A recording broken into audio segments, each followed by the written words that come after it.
Welcome to AHRC TV's weekly roundup. I'm Josephina Bergsten. This week, Asian Parliamentarians gathered in Hong Kong for the 4th Asian Alliance Against Torture and Ill-Treatment Conference, organised by the Asian Legal Resource Centre in collaboration with its international partner, Danish-based Dignity. AHRC TV was there for the duration to listen in on discussions about rule of law, fair trials, police reform and true democracy beyond mere voting mechanisms. Here are some snippets. Now we have a very rich list of participants attending this meeting. Some of the faces are, as I said before, veterans into this group, whereas many others are new. So I want to welcome you all on behalf of the Asian Legal Resource Centre as well as Asian Human Rights Commission to this meeting. I hope and we hope that the next 3 days, including today, will be occasion for us to discuss in detail about the challenges that we face in Asia to guarantee fair trial and to end the practice of torture, the endemic practice of torture. It's not a small subject, it's a vast subject. It's like, as I would refer to it, as a multi-headed hydra. And I think the parliamentarians at the end of the day can play a pivotal role. Now the areas we have an agreement are that, of course, torture is condemned and we condemn torture, and we that it should be eliminated and that there should be legislation to eliminate that, and also that legislation should be properly implemented so that we have torture-free criminal investigations. Now on this I think we have agreement. The question, there are many questions that arise, not on the area of people morally condemning torture. Everybody will agree that it is wrong and we don't want it. But there is an argument, it is subtly made in a different way. That argument is that it is a necessary evil. By necessary evil, what it means is, in the due to certain problems, we have it. Now the problems which will be very often talked about are that unaffordability, that as they would put in a rather little sarcastic way, 5-star criminal investigation is not yet a possibility for Asia. Kind of a distinction be made in terms of developed and underdeveloped countries on this issue. We know there are many distinctions to be made, but is this an area in which a distinction should be made? I think that this is a very key issue to be dealt with, because the kind of defense of torture is on that area. Either that it is unaffordable in terms of finances, that we are too poor to be able to invest enough money on our law enforcement. Therefore, we will have a second grade or third grade law enforcement.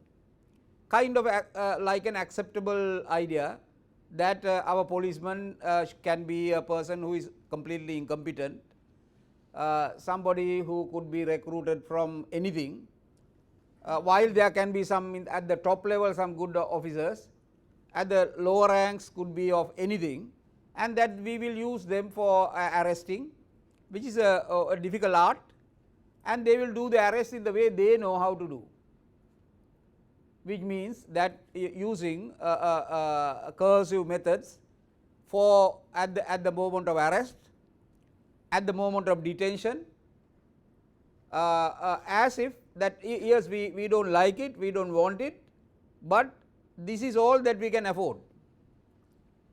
Now this is an area which only the people who are dealing in the legislature, the people who are dealing with power has to deal with. In other words, are we ready to allocate the monies that are necessary in order to have a kind of a policing system that is, that could do their job without resorting to torture. With regard to the rule of law and democracy, because what I feel is Hong Kong and Singapore, taking as an example, they have not gone towards democracy, they have gone towards the rule of law. In the South Asian countries, which Mr. Ayaz is referring to, unfortunately, there is no rule of law, there is law of the ruler. And in the name of democracy, a common man is subjugated. Elections, which is a part and parcel of democracy, has become a rich man's game. No poor man can ever get elected without the support of money from somebody or his own money. And he gets elected through intimidation, through torture, and through the money he has. When we think of torture and policing and torture and administration and torture and democracy, we should also consider who are being tortured. Not who is torturing, who is being tortured. Recently we had a consultation in Delhi, Law Commission organized, about people who are on the death penalty. 90% of the people who have been convicted for death are from the backward, poor sections of society. No rich and mighty is ever convicted for death penalty. Under trials in the country are all poor people. People who are tortured are inevitably poor people. So is it democracy or is it rule of law? Is it rule by law? We can define whatever way. More than anything, I think it's a question of authority and the patriarchal mindset in the people. So we need to, when we think of eliminating torture, just by bringing institutions and law, we may not be able to succeed at all. We need to change the mindsets. I can speak for Pakistan. Torture over there under the police is not primarily related to the investigation of cases. It is not a criminal case being registered and somebody being brought to a thana and being tortured. That would be entirely different. Then your argument, the premises you laid out for this discussion, that this argument about affordability should not be given, that is not the case over there, at least in my country. A poor person who comes in and a person who looks poor by his face, his clothes, he comes in, there would be, let's say, I'm saying this, say, 3 or 4 people in a thana. He would come in and someone would just slap him without even asking why has he been brought into the police station. It is not a question of intimidating him, as you said, because of other factors. Much of our police structure is either caste-based or there is, suppose every police officer in Pakistan, he has a caste title before his name. Now there are undercaste people in my country, in India, across South Asia. Now not in the eyes of the law, but as far as the police attitude is concerned, they are lesser beings. So the application of torture for solving a crime comes much later. 32 years actually, police in my country, in Indonesia, is same with the military forces actually. So we could not differentiate whether this is police, whether this is armed forces actually, because in terms of organization, even the chief police was under the armed forces commander. Yeah, but after we changed into the democratic country, yeah, in 1998, in which no military style rules, and then we become more civilized country actually, then everything is changed. Where police had been used, the law enforcement agencies are used as a tool for the political party to remain in power. So the torture that is taking place, especially the disappearances cases, which I've mentioned even last time, I remember, just a year ago, in this same consultation meeting, where the number of disappearances in Bangladesh among the opposition political parties were less than 300. In the last 1 year, there have been another 500 plus. We've already almost touched 1,000 cases of disappearances among the students and the youth activists of the opposition parties, only in the last 1 year. And of course, the other tortures are also there. So that is another thing. That's absolutely a political thing when you come to a more serious type of tortures that we are talking about. We have a lot of issues with regard to judiciary. The most important concern is the pendency of a lot of cases, not only with regard to criminal cases, but with regard to civil cases also. The average duration for a civil dispute to finally come to a logical conclusion is more than 20-25 years. So this is starting from the lower courts up to the Supreme Court. If one want to fight for it, it may take more than 2 decades. So this much number of cases are being pending in different courts in India. So the major concern is the infrastructural or the resources problem.